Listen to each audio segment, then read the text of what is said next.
XLR.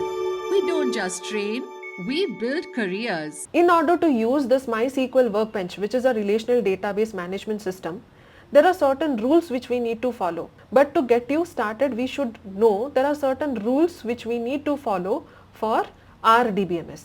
Let's try to understand those rules. Important rules of RDBMS. The first rule says data entered in a cell should be single valued data. What do we mean by this? So let's have a look at our example. I have taken a students table where we have students ID, students name, their respective percentage and the respective courses they have taken. So here we can see one single student can go with Excel also, MySQL also. So at a time a student can study more than one course. But while entering the respective data, in a single cell we should enter only one value. That's what the first rule says. I cannot enter in a single cell more than one values, that is more than one course name. In the first record we can see James is going with Excel also, MySQL also. In one single cell I cannot enter both the values. Let's assume I can take another example where a student's phone number, we are keeping track of student's phone number, and a student might have more than one phone numbers. In such cases, in a single cell I cannot keep both the data. First purpose is when we are retrieving the data from our database, it should be immediately done. It should not take much more time in order to search for that respective data. When in a single location I am keeping both the data, the compiler will get confused. So what is the first rule? The data entered into a cell should be a single value data. If I cannot store my courses like this, then what is the alternative method? I can simply introduce an alternate column, such as we can have course 1 and course 2. Now under each course we can enter what are the values. So under course 1 we can see James undergoes Excel, and under course 2 we have another value alternate course which he is taking, that is MySQL. For those of people who are not taking any alternative courses, for them the value is represented as null. Now what is null? Null means void, it does not have any value to it. Does null and 0 mean the same? Absolutely not. Null means void, whereas 0 is a numerical value. What about the blank space which we provide through our keyboard? Null is a void which doesn't have any meaning to it, it doesn't have any memory to it, but the blank space when we provide, it is considered as a character. It takes up certain memory space. So we understood our first rule, that is data entered in a cell should be a single value data. Let's move on to our second rule. Second rule says in RDBMS, data is stored in table format along with metadata. Now what is metadata? It says details about data is a metadata. Let's take an example. We have taken a pic from our phone. So the pic which we have taken, it is considered as our original data. Whatever pics we click and it is saved in our gallery, it is considered as a data. But when we go through the details of that particular pic, or when we go through the information or details, we can find lot of information such as what is the file name, what is the size, in which format it was saved, and when and which place it was clicked. So all these things are other data regarding our original data, that is our pic. So the data which describes another data is called metadata. Now in case of relational database, we store data in the form of tables along with metadata. Let's assume I am going to store the details of all the students. Along with that I am also storing the pics. So individual pics will be stored in a cell, but other than that we are also storing the metadata, that is the details regarding all those particular pics. So with this we understood what is second rule of relational database. Let's move on to the third important rule of relational database. The third important rule says whenever required, we can connect tables using key attributes. In a database, it's not that only one table will be existing, there will be thousands of tables existing. And it's not mandatory to connect individual tables to all the other tables present in the database. So whenever required, we can establish a connection between multiple tables using key attributes. Now what is this key attributes? I am not going to emphasize on this particular term because that is the very next topic which we will be learning very soon. But let's have a better knowledge what is this particular rule says about. So you can see there are two tables as of now. We can see there is a students table where we have the details of all the students. Here I have taken hardly 4 examples, but you can imagine there are thousands of students present under this table.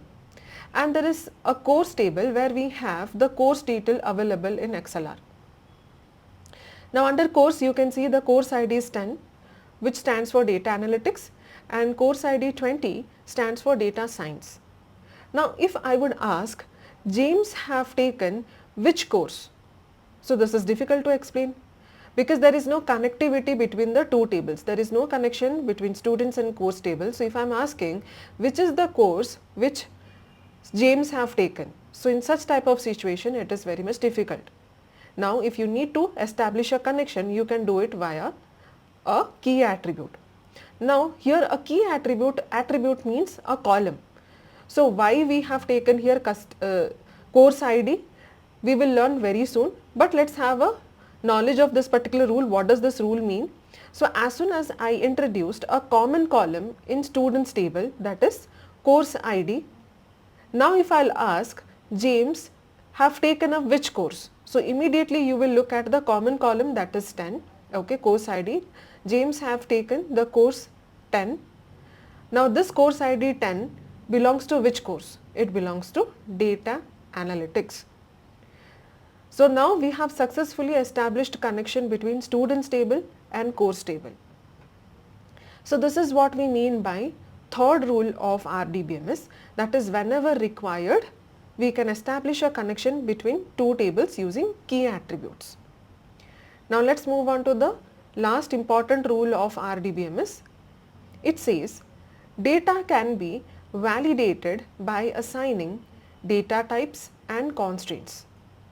Now again, what is this data types and constraints? We are going to come across these terms in completely different sessions, but let's have a better idea what about this rule, what does this rule mean?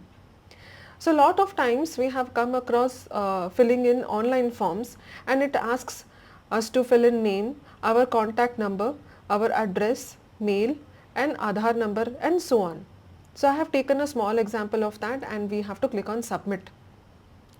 So you can see I have entered the name, contact number, address, Aadhaar number, and if I am trying to click on submit, will it accept? No, it won't accept. Why? The first thing very clearly we can see there is a red color asterisk above email. So this particular type of criteria you must have come numerous times, which means if there is an asterisk here, automatically we would understand that means this particular field is mandatory. We have to give certain value.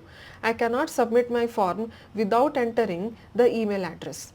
So this is as per our business requirement, this email is mandatory field. I have to enter this value. If I enter the email address, then if I'll click on submit, do you think it will accept? No again. Why is it? So we can see Aadhaar number, there should be total 12 digits in Aadhaar number. But under Aadhaar number, it should not accept any alphabets. But in this case, I have entered certain alphabets also. So this particular Aadhaar number is not correct. So we must have to give a certain rule to this particular field that this particular Aadhaar number field should not accept any alphabets, it should accept only digits. If we enter any alphabets by mistake, it should not accept the form, it should throw error. And this is done by, as we said, by assigning data types and constraints. So basically what is data type? It will decide which type of data you are asking that particular field to accept. Will it accept only dates? Will it accept only characters, or will it accept only numbers? That is decided by data types and constraints. Now let's assume I have removed all the alphabets from here and I want to go ahead and I'll click on submit. Now do you think it will accept the form? No again. So we can see there is a contact number here. Now the contact number should be exactly 10 digits, whereas here under contact number I have entered hardly 9 digits. Let's count 1, 2, 3, 4, 5. Yes, there are total 9 digits available. Now we have to make sure whenever a user is entering the contact number, it should be number first of all. On the top of it, it should be exactly 10 digits. If we are entering more than 10 digits or if we are entering less than 10 digits, it should throw error. So this is what do we mean by data validation. We are trying to check whatever data I am trying to enter. Now online form, whenever these credentials are entered, I have already explained from the beginning, these are called data, and these are being saved at the backend in the database. So we have to make sure whatever data we are trying to store in the database, it should be correct. So we are validating via what? Via data types and constraints.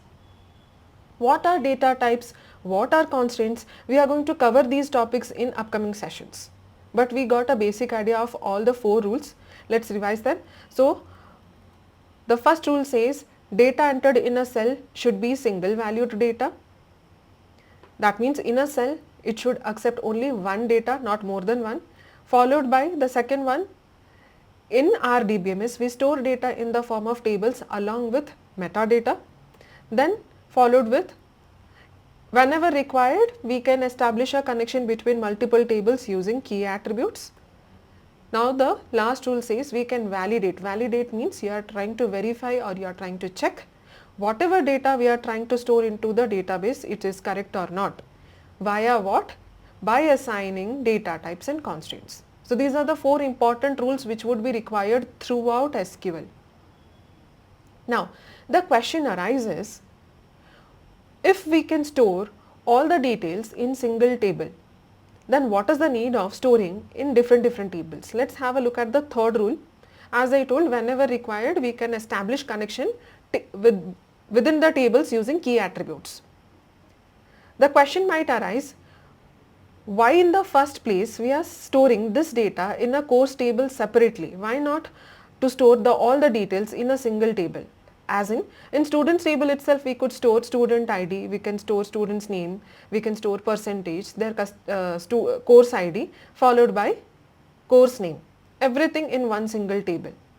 So where exactly we are facing the problem? Let's try to understand with a small example.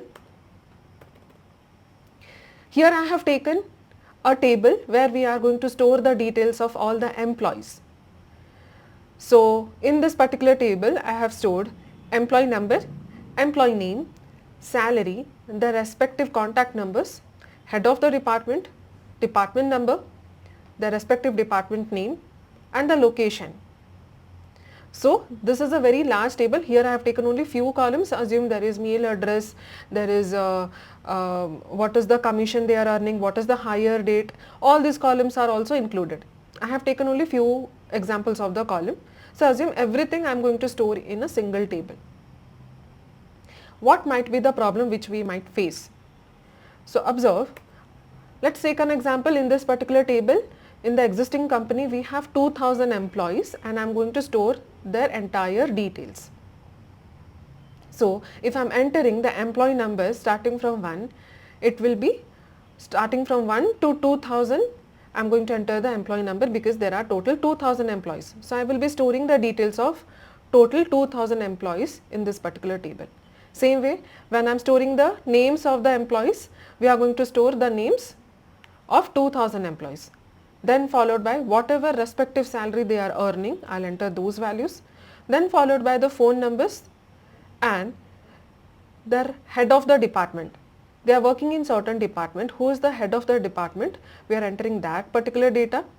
The details of which department number they are working and that department number belongs to which department and the location. So we understood the criteria. The entire table has total details of 2000 employees. Let's move on. Assume among these 2000 employees, 1500 employees are working in department 10. Now, rest of the employees, that is rest of the 500 employees are working in department 20. So it's not like all the employees would be working in the same department. So among 2000 employees, 1500 employees are working in department 10 and 500 in department 20. Now when I am trying to store these details of these 1500 employees who are working in department 10 along with their employee number, their names, their salary, contact number, I am also entering which department they are working in and who is the head of the department and their department details and the location. So observe, if there are total 1500 employees who are working in this particular company, how many times I would enter this details department 10 in this entire table? If there are total 1000 employees who are working in department 10, I would be entering this department 10, this particular value 1500 times for individual employees. Now, same way, if I will talk about head of the department, since John belongs to department 10, he is the head of the department of 10. So I will enter this John, this particular value again 1500 times in this entire table. Similarly, department name, sales, this particular value again I have to enter 1500 times. What I am trying to say is, in this entire table we are trying to save the same data 1500 times. So basically there are repetition of the same data again and again. So what is the problem here? If we are repeating the data, what is the problem? So the problem is, whatever data we are entering in a cell, it takes up some memory space. So for example, if I am entering 10, it will take up some memory space in the database. If I am entering sales, it is taking up some memory space. To save this same data 1500 times, I am unnecessarily occupying the same memory blocks or same memory space again and again, due to which there is unnecessary wastage of memory. We could have utilized those particular memory blocks to save some other data, but in order to save the same data now 1500 times unnecessarily, I am occupying the same memory blocks again and again, the same size of memory blocks 1500 times. So there is wastage of memory. So this is called redundancy. As you can see, sales I am highlighting. So I am entering sales multiple times here and it occupies the same memory space. If I look at the location, India, so this particular India, in the entire table it will repeat 2000 times, because there are all the departments belongs to India itself and it will repeat 2000 times. So in such case, there is unnecessary wastage of memory. To save the same data in the database, it is repeating. So this particular thing is called data redundancy. Now what does redundancy mean? Redundancy means having multiple copies of the same data in the database. When more data is created due to data redundancy, storage costs suddenly increases. Of course, whenever we are storing anything, so each memory blocks in the database costs us. So we have to make sure there is no wastage of memory. So this is one of the problem which we face when we are storing data in a very big table. Now assume there is a complete separate table, that is department table and employee table. In department table we have only head of the department, department number, department name and location. And there is an entire separate table, that is employee table, where we have the details of employees, that is employee number, employee name, salary and phone number. We do not have head of the department, department number, D name and location in employee table. So basically we are going to separate the two tables. Now how many times we would enter this details, that is the details of the departments existing. So I will enter department 10 only once. I will enter sales department only once. We need not enter this data again and again. What about India? India I have to enter only twice, but it is better than writing 2000 times. So basically we cannot completely remove redundancy, but we can avoid redundancy or we can reduce redundancy as much as possible. So this is one of the problem which we face when we are maintaining data in a very large table. Let's have a look at the second problem which we face. Second problem is anomaly. What do I mean by anomaly here?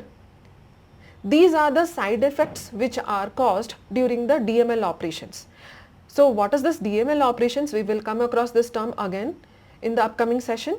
When I am saying DML operation means when you are trying to insert certain value into the database, you are trying to delete certain data which is already existing in the database, or you are trying to modify or update the data which is already existing in the database. So under DML operations, what are the operations we cover? Insertion, updation, deletion. So when we maintain a large data set having lot of columns in one single table, and we are trying to insert certain values, we will find certain side effects over there. That is called insertion anomaly. That is the first type of anomaly, that is called insertion anomaly. And it says insertion anomaly refers to when one cannot insert a new tuple into a relationship due to lack of data. Tuple here means record, which I have already mentioned. So the alternate name of row or record is tuple. So when we are maintaining lot of columns in a single table and we are trying to insert the records into them, we might face side effects when we are trying to do so. Similarly, when we are maintaining such a large table, we might face problem while we are trying to delete certain records. So that is called deletion anomaly. The delete anomaly refers to the situation where the deletion of data results in the unintended loss of some other important data. Similarly, the last one is updation anomaly. The update anomaly is when an update of a single data value requires multiple rows of data to be updated. Let's try to understand individual anomaly with the help of our table. As you can see, this is the same table which I had taken earlier, employee table, and I have taken employee number, name, salary, phone number, head of the department, department number, DNAME and location, all in single table. So now assume there are already 2000 employees working. So we have already the details of 2000 employees. Assume today itself more 1000 employees got hired. So I need to enter these 1000 employees details into this table. So what might be the criteria here? Into this existing table, I need to enter more 1000 employees. So there are 2000 plus 1000, it should become 3000. But since I am maintaining everything in a single table, now when I am saying I am maintaining everything, we are somehow maintaining two information, that is the details of the employees, what is the name, what is the employee number, what is the respective salary, when they were hired, what is their mail address. These are the details of employees. Along with this, we are also maintaining another important information, that is what are the departments existing in the company. That means, for example, there is a department 10 which belongs to sales department existing in the company. There is a department 20 which belongs to accounting department which is existing in the company. So in a big table, when I am saving all this information, I am saving two information. One is information of the employees working in the company, another is the departments existing in the company. Now what is the problem when we are saving everything in one table? As I told, I am trying to insert the data of all these 1000 employees. Since you are writing all this data in one single table, you have to make sure whatever employees are working in the company, all these information are mandatory. You are going to give a rule such that all these fields are mandatory. You have to enter the data, because I cannot make an exception. Okay, Anita is working in the company. So we know what is the salary, what is the phone number. Can I make an exception? Okay, let's not mention the department number of Anita. No, we need to keep this particular information. All of these employees are working in which department and what is the department name and where they are located at. So head of the department, department number, department name, location, these are all the mandatory fields now. It cannot accept any null values. So now when I am trying to insert 1000 records into the table, what might be the problem? I can enter the employee number, I can enter the employee name, salary, phone number, but assume as soon as you are hired, you might not be allotted a specific department to work in. So these 1000 employees do not have the details of their respective departments. It might take 1 or 2 days to allot them their respective department, but as of now, for them the department number is not generated. So this is where we might face the problem. We are trying to enter 1000 records. It's not only one, total 1000 records, but this head of the department, department number, department name and location, these columns are mandatory field, but we do not have the details of these 1000 employees. They are going to work in which department, and we cannot enter null values under these fields. So this is called insertion anomaly. Now let's assume these particular columns I am going to introduce in a particular separate table. That means employee number, name, salary, phone number will be considered as a separate table under employee table, and head of the department, department number, department name followed by location, they are present in a separate table. Let's take department table. As you can see, I have highlighted very clearly. I am going to take these records in a separate table. Now how many times, first of all, I was talking regarding redundancy in the previous slide. So you can see when I am maintaining a separate table, you need not enter this particular data 10, now 2000 times. You can just mention only once. And similarly, sales department, we have mentioned only once. So there is reduction in redundancy or repetition of values. India, it has repeated only twice, but yes, it is better than entering 2000 times. Now coming back to our insertion anomaly, when we are maintaining two different tables, and if I am trying to enter 1000 employees data, so I will be entering it into employee table. Will it affect our department table? No. So very clearly I can enter employee number, I can enter employee name, salary and phone number. It is not going to affect the department table where we have the details of the departments existing in the company. So this is one of the reasons why we maintain separate tables. Now coming to the second anomaly, that is updation anomaly. Updation itself means whatever existing data we have on the top of the table, you want to do certain changes to it. Now let's take the example again. We have all these columns in one single table, and somehow after one financial year, the head of the department of 10 is getting changed or he is retiring. So in place of John, someone else is going to work, or let's assume John's department has been changed or his designation has been changed. He is no longer the head of the department 10. So instead of John, someone else is going to work. So when we are maintaining this entire table, and I need to update this fact that department 10's head of the department has been changed. So this information I am not only going to update once, I have to do it for entire table. So this is called updation anomaly. You are not going to do it only for once, you have to do it for multiple records now one by one. That's what we saw in the definition, you can see here. Updation anomaly, it says the update anomaly is when an update of a single data value requires multiple rows of data to be updated.